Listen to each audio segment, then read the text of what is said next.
Bonjour à tous, bienvenue sur Grâce d'Éternel TV. C'est votre sœur Ras. Bienvenue sur la chaîne où on apprend à comprendre les voies de Dieu. Je te prie de rester connecté. On se voit tout de suite après le générique. Il est le même, sa parole est la même. En tout temps, en toute saison, sa parole est la même.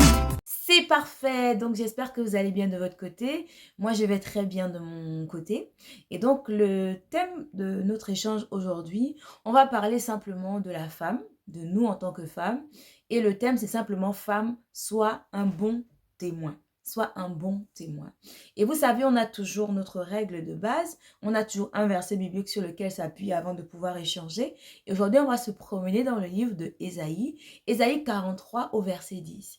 Que nous dit Ésaïe 43 au verset 10? Ésaïe nous dit simplement, vous êtes mes témoins, vous et mon serviteur que j'ai choisi. Je répète, vous êtes mes témoins, vous et mon serviteur que j'ai choisi. Voilà. Et donc, que veut dire simplement ça? C'est que Dieu s'adresse à chacun d'entre nous, et particulièrement pour nous les femmes. Pourquoi les femmes? Parce que les femmes sont, souvent elles sont plus zélées. Les femmes sont plus nombreuses à l'église. Les femmes se donnent le plus. Les femmes sont vraiment, en tout cas quand on se donne vraiment pour Dieu, mais on se donne à fond. Les femmes ont une certaine sensibilité spirituelle que parfois les hommes n'ont pas. Et Dieu peut clairement compter sur nous les femmes, parce que nous sommes toujours présentes pour lui. Vous voyez même dans la parole de Dieu, les premières personnes qui sont venues annoncer que Jésus est ressuscité, que la pierre a été roulée. Qu'est-ce les premières personnes qui sont souciées du Christ quand il était enterré, qui voulaient repartir au tombeau pour aller embaumer encore le corps? C'était les femmes. C'était les femmes. Et Dieu peut aujourd'hui compter sur les femmes. Dieu nous appelle les messagères de bonnes nouvelles. Et Dieu nous demande de le servir avec joie, de le servir avec zèle. Et c'est ce que nous faisons énormément. Surtout dans la communauté africaine, je mets vraiment beaucoup l'accent dessus. Les femmes dans la communauté africaine, on est vraiment zélés, on aime le Seigneur, on se donne pour le Seigneur, on partage, on participe à tous les programmes. C'est une bonne chose et Dieu veut que nous puissions témoigner, parler de lui. Mais dans le témoignage, qu'est-ce qu'on témoigne? On témoigne simplement de l'amour de Dieu, mais quand on témoigne aussi de ce que Dieu a fait pour nous, de ce que nous étions avant, de changement qu'il a opéré dans notre vie. Donc, lorsque nous parlons de Dieu, sachons que Dieu et que également les personnes à qui nous parlons de Dieu nous observent. Nous sommes comme un livre ouvert et les gens, ils nous observent. Et pourquoi je parle de cette vidéo? C'est simplement parce que on revient un petit peu, je vous dis, c'est la dernière vidéo que je vais parler un petit peu sur l'univers de l'Église. Parce que la première vidéo, j'ai parlé de l'attitude à avoir à l'Église, suite à pas mal de ras-le-bol que beaucoup de personnes ont par rapport à l'Église, une forme de lassitude, etc. La deuxième vidéo que j'ai faite autour de l'Église, c'est les erreurs. Et là, j'ai parlé de mon propre parcours à moi, les erreurs que j'ai pu commettre à l'Église et que j'encourage pas à pouvoir faire, comme le fait par exemple d'être quasiment à l'Église, qui est pour moi une forme de déséquilibre. Et là, maintenant, je vais introduire donc cette vidéo Femme soit un bon témoin, qui va être légèrement un peu la continuité de ça, du déséquilibre et de l'équilibre plutôt qu'on devrait avoir en tant que femme, notamment dans la communauté africaine. D'où ma vidéo que je partage avec vous aujourd'hui. Femme soit un bon témoin. Donc, on doit toujours témoigner de Dieu. On doit servir le Seigneur, c'est une très bonne chose. Mais ça part d'un constat aussi, toujours dans notre communauté, il y a beaucoup de dérives en fait, notamment au niveau des femmes, dans le fait de servir le Seigneur. C'est-à-dire que parfois dans notre zèle pour servir Dieu, nous mettons le service de Dieu au-dessus du premier ministère qui est de la femme, qui est le ministère de la famille. En effet, Dieu nous bénit, Dieu peut nous bénir avec un foyer, avec un époux, avec des enfants. Dieu peut aussi nous bénir. Notre vie ne correspond pas seulement au fait d'être marié, d'avoir des enfants, notre propre vie en elle-même. Parce que lorsque nous avons donné notre vie à Dieu, Dieu nous a donné son salut. Donc le salut aussi, c'est notre vie. Notre vie, c'est pas seulement parce qu'on est marié, on a des enfants, mais notre vie est comme un jardin. Le salut que Dieu nous a donné est comme un jardin. Il faut pouvoir l'arroser. Voyez un peu. Donc, les hommes, quand nous parlons de Dieu, lorsque nous sommes et nous annonçons Christ, les hommes regardent également notre vie. Les hommes regardent également, excusez-moi, j'ai ma petite lumière qui est un petit peu tombée. Les hommes regardent également notre vie. Voyez? Donc, les hommes regardent également notre vie et c'est très important d'avoir un bon témoignage.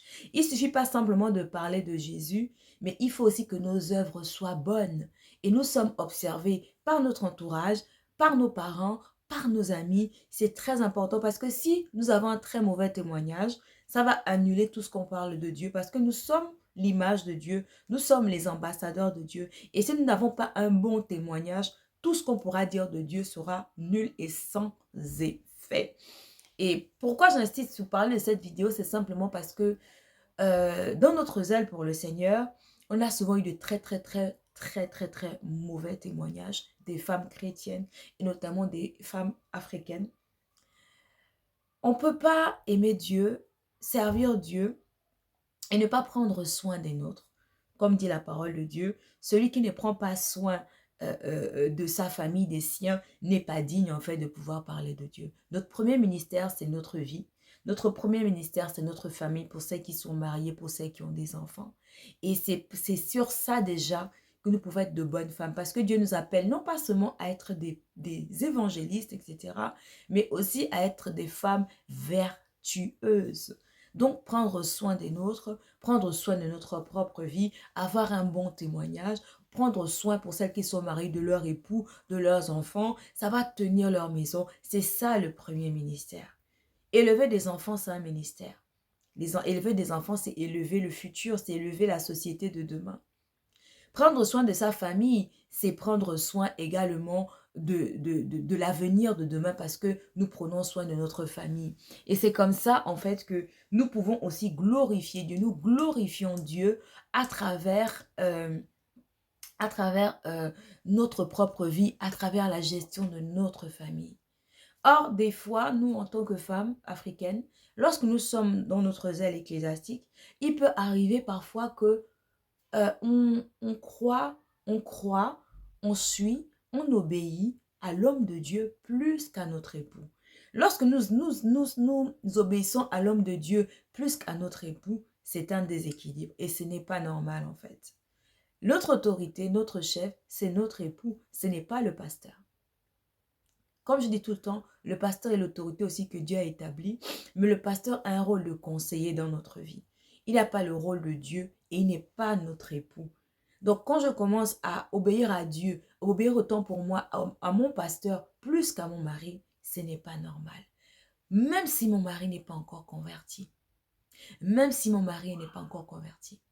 Lorsque mon pasteur me dit des choses particulière et il ne veut pas que mon mari soit au courant et je valide ça, ce n'est pas normal. Mon pasteur ne peut pas être plus grand que mon époux, par exemple. Et ça fait partie d'un déséquilibre. Et de l'autre côté, comme je partageais avec vous, sachant que lorsque nous parlons de Dieu, les hommes nous voient, les hommes nous observent. Nous sommes observés. Lorsque nous parlons de Dieu, les gens ils nous observent. Et lorsque nos parents, nos amis, nos connaissances, nos conjoints ou autres, lorsque nous levons dans nos familles autour de nous pour parler de Dieu, lorsque nous levons autour de nous pour parler de Dieu et qu'on regarde que notre vie n'est pas équilibrée, tout ce qu'on fait en fait ne sert à rien. Tout ce qu'on parle, lorsqu'on parle de Dieu, tout ça, ça ne sert absolument à rien et ça annule notre témoignage. Beaucoup de personnes détestent l'Église. Beaucoup de gens ont détesté l'Église. Beaucoup de personnes se sont endurcies. Beaucoup de personnes ont refusé de donner leur vie au Seigneur à cause parfois de nous et de notre comportement. Si nous délaissons notre famille, si nous élevons notre pasteur plus que notre mari, si nous obéissons à notre pasteur, si notre pasteur nous demande de faire telle ou telle action, sachant qu'avec notre propre époux, nous ne sommes pas capables de le faire. Si nous recevons l'homme de Dieu chez nous dans la meilleure des vaisselles et que notre époux, par exemple, on s'en fiche, c'est une pauvre vaisselle en plastique, on ne glorifie pas Dieu et on annule complètement le témoignage de Christ que nous devons apporter à nos familles. Beaucoup de femmes africaines sont dans le déséquilibre total. Aimer Dieu est une bonne chose. Parfois, il y en a même qui estiment même que parfois la pensée leur effleure même.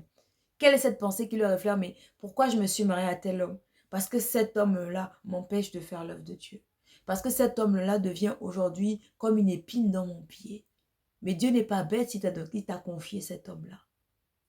C'est que tu as un rôle à jouer dans la vie de cet homme-là. Et parfois, on pense à aller évangéliser, aller annoncer loin, alors que dans notre propre cercle familial, les gens n'ont pas encore donné leur vie. Quand nous lisons la parole de Dieu, Dieu nous dit bien, il annonçait l'évangile d'abord à Jérusalem et ensuite aux extrémités de la terre. Notre Jérusalem, c'est déjà nos proches. Notre Jérusalem, c'est nos familles. Notre Jérusalem, c'est les gens qui nous connaissent parfaitement, parfois qui nous ont vus grandir. Mais si nous n'avons pas un bon témoignage, si nous méprisons notre propre salut, si nous méprisons notre foyer, si nous méprisons nos enfants, nous ne prenons pas soin, ne prenons pas soin de notre maison, ne prenons pas soin de nos époux, mais nous sommes pressés d'aller au travers les nations et Jérusalem, on le saute. Êtes-vous sûr que Dieu sera glorifié? Êtes-vous sûr que nous allons vraiment gagner cette bataille d'aller gagner des âmes? Êtes-vous sûr que Dieu sera glorifié au travers de notre vie? Parce qu'il faut que les gens au travers de notre vie puissent glorifier Dieu. Il faut qu'au travers de notre vie, les gens puissent craindre Dieu. Il faut qu'au travers de notre vie, les gens puissent dire oui, le Dieu que cette fille-là parle, le Dieu de cette fille-là, l'évangile qu'elle annonce est vraiment vrai. Votre Dieu est vraiment le vrai Dieu. Comme Daniel, dans le livre de Daniel, s'est distingué avec les différents rois qu'il a servis.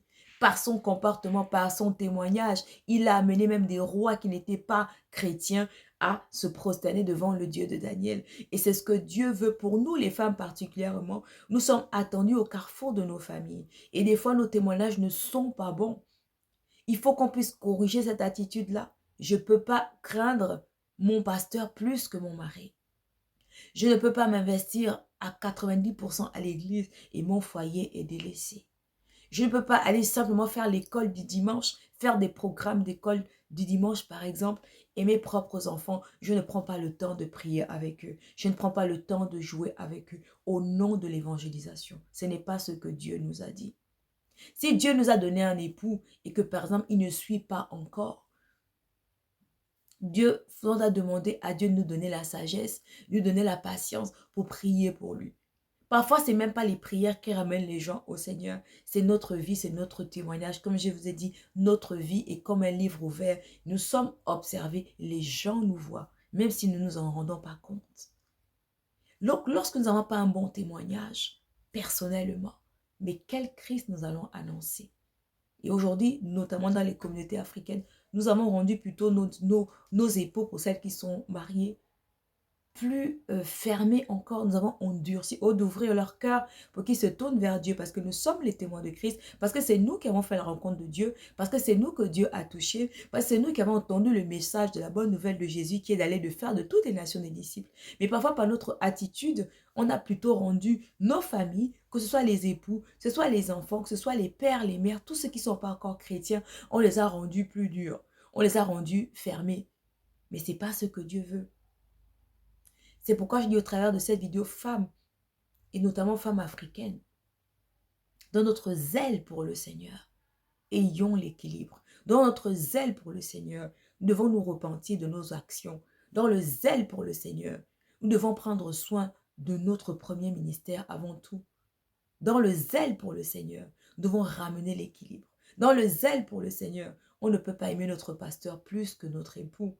On doit pouvoir regretter d'avoir épousé cet homme au nom de l'évangile. Parce que c'est ce même Dieu que nous voulons servir, que nous voulons annoncer. C'est ce même Dieu qui nous a donné ce conjoint que nous avons, cette conjointe que nous avons. Mais comme là, c'est une vidéo pour les femmes, nos conjoints que Dieu nous a donnés. Dieu demande d'avoir de la sagesse. Et aujourd'hui, beaucoup de témoignages négatifs à cause du déséquilibre, notamment dans les communautés africaines. Il faut que ça change. Il faut que nous puissions revenir à nous-mêmes. Il faut que nous puissions nous repentir. Sinon, auquel cas, ça ne sert à rien en fait d'annoncer Christ si nos vies ne sont pas correctes. On va rendre encore le travail plus difficile et on va rendre encore les gens plus endurcis. Comme de manière générale aujourd'hui, quand on parle des églises aujourd'hui, les gens, excusez-moi du terme, mais beaucoup maintenant prennent des églises en foutaise en fait, à cause des excès, à cause de tout ce qui se passe, à cause des scandales, à cause de toutes ces choses-là. Donc aujourd'hui, annoncer Christ parfois devient compliqué. Et notre seule carte de visite, c'est notre propre vie, notre témoignage. Si le témoignage est bon, parce que comme je l'ai dit, notre vie est comme un livre ouvert. Aujourd'hui, tout le monde peut parler de Christ. Aujourd'hui, tout le monde peut créer une chaîne YouTube. Aujourd'hui, tout le monde peut s'autoproclamer pasteur, prophète, évangéliste. Mais c'est par notre fruit, par notre bon témoignage, que ce soit au travers de nos actions, mais aussi au travers de notre caractère, que les hommes vont être touchés.